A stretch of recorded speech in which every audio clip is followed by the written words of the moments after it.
I digress. Typo knows. Continuing in our top 8. I love you so much, Typo. This is for 5th place, if I remember correctly. Sassy versus iiGGY. Austin versus Dallas. iiGGY probably hoping to get some vengeance for our fallen Dallas comrade, SS guy, who took a very respectable 7th place, but just could not find a way around this gyro.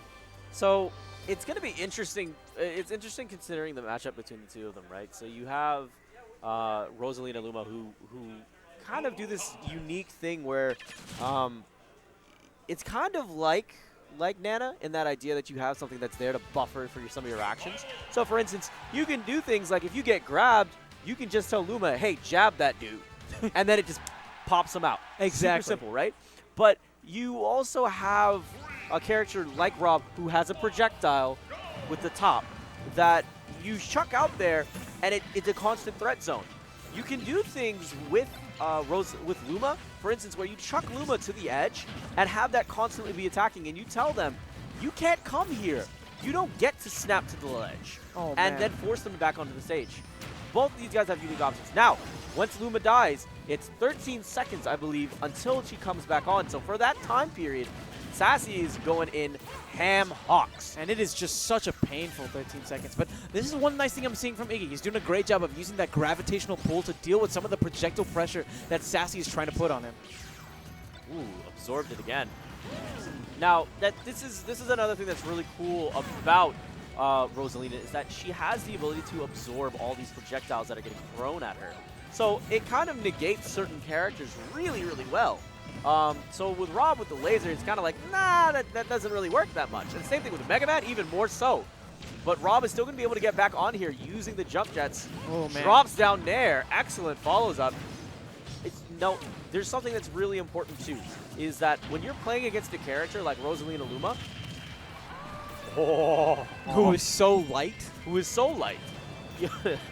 You know, when you play against a character like that, you need to be able to know combos that just take out Luma directly. And beyond combos, think about what Sassy possesses in his arsenal to deal with Luma. What's that? The laser. The laser goes through shields, right? It goes through the shields, and it has a decent amount of knockback as long as you pile on a decent percent on Luma overall. And so I wouldn't be surprised if he's going to be using that laser not only to put some percentage on iiGGY, but also deal with Luma as well. A lot of different factors to consider as we approach the 2-minute mark of Game 1. And iiGGY is struggling to hold on here. He has Sassy at 160. He needs to just find the kill option. If he can grab that, he's good to go. Oh, trying to find an up smash. Would be nice. The up air is also a really good option, especially. Speaking of the devil. Yeah, it was an up. So basically, what happened right there was what you were talking about before, right? The Puppet Master. In the sense that Sassy did a great job of knocking away iiGGY, but he failed to equate for the fact that Luma was there, and Luma dodged the attack because of that small size that Luma possesses and was able to punish with an up smash of Luma's own. Sassy. Oh, why did the top just stop moving? She pulled it in. You noticed that? With the gravitational pull. Yeah. That's one way that he's going to be dealing with the top. And that's going to present a really interesting conundrum for Sassy as well, and gives him that much more of a difficult time to get through the walls that iiGGY is laying out. But because iiGGY is playing a character like Rosalina, who's so light, notice that up smash was all he needed. He transversed through the wall. Yep. And when he was able to do that, he was able to take the stock easily. So one of the other things that you have to keep in mind with that up smash is that the active hitbox starts at the bottom and then rises to the top. So as soon as you kick it off, it's instantly there. It's instantly ready to go. So that's part of why it makes it such a strong killing option against someone like Rosalina. You saw her dying at 100%. Yeah. I mean, she's light, so that's understandable. But good choice. It's just smart. It's just smart. Okay. Now, I do know iiGGY, he's a smart guy. He dabbles in different characters. Maybe he swaps to something else. Who knows? But I believe we've only been seeing the Rob today from Sassy. Yeah. That's all we've been seeing. Look at that hair. Look at iiGGY's hair game. On point. Very good. Pretty good, dude. Okay. So, They're taking a minute, thinking it over, trying to figure something out. What went wrong? And this is what is one of the most important parts of these matches. Let's talk about it. What did you think went wrong whenever you looked at that match? I didn't see really a lot of times where he just abused the fact that he was Rosalina Luma. I never saw that moment where it's like, oh, Luma's sitting at the edge. I can't go there.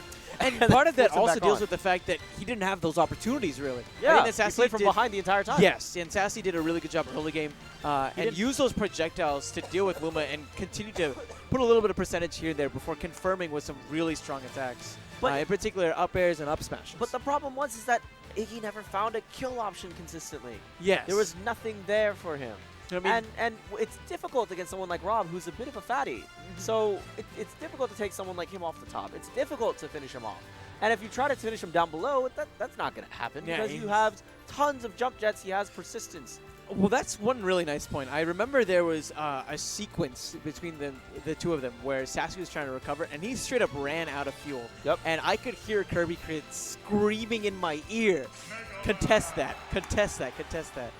Whoa, what are we seeing right now from iiGGY? This matchup did not go well at all whenever iiGGY played, so I'm very confused, honestly, by the counter pick. Of course, I would love to be proven wrong. iiGGY, of course, being our go-to Mega Man main, but I guess that iiGGY had one in the pocket as well. Okay. So this is what I was talking about earlier, where iiGGY does have multiple characters in his back pocket. He's a smart guy. He knows it. He understands it. He's someone who definitely consumes information very quickly. So it wouldn't surprise me. But maybe there's something that he's seeing that makes Mega Man a good choice. I mean, he is, after all, a student of One Smash. So you know that he's raking in all that tech. So let's see if we can maybe see some perfect parry option selects and all that jazz. Oof, drop down fair. Now, you want to use fair. Fair is a good move for getting percentage on people and igniting them and all that cool stuff. But you want that back air to be fresh and ready to go when you need to start killing off fools. A big part of this, I think, is going to be coming into the later game, right? Around this time, if I'm Sassy, I'm thinking to myself, okay, just get a grab and this is done. Just get a grab and this is done. And that's what iiGGY, to some extent, wants. He wants Sassy to whip the grab so he get to Shoryu like that and take Sassy off the top. That was brilliant. Now, here's the reason why, though, is that they've been playing the item game back and forth so quickly. Both of them have just been chucking items left and right at each other, and the percentage is built up so quickly. But when you have someone like Mega Man who has options, there's such a strong out of shield game with that Shoryuken, that can make this game completely shift. Wow, Ooh. that up smash that I was talking about, man. Sassy's saying, you know what? I can KO you off the top as well. He did a great job putting up about 35%, but Sassy is saying, I can make that up with one more grab. Doesn't even need it. The laser doing just enough damage to make this an even game. Right back on the offensive. Beautiful raw bear. Oh, no, nothing there. Look at this wall of pallets, dude. Man, it's just a wall back and forth. And he's not even playing right now. He's the next match that we have queued up. So you're seeing the item game from iiGGY.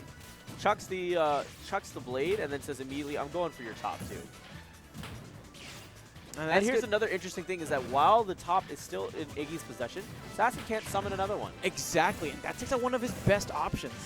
I wouldn't be surprised if iiGGY, I was going to say that if he just threw it straight up, but instead he's actually taking the opportunity to throw it at Sassy, who's all of a sudden at a slight percent deficit, finally throws it off stage. Sassy has that option available, but will he be going for it? iiGGY, instead of playing full screen, is just all over him with a barrage of aerials. Don't never let them breathe. iiGGY knows he's fighting for his tournament life here. He's in loser's quarters. Is he going to get beat booped? No!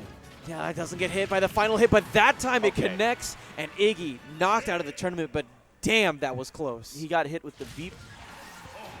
Boof. You had to add that delay at the end. But man, what a finish. Good stuff at the end. This fight between two fantastic robots, but came a little bit short there, iiGGY. Just a little bit.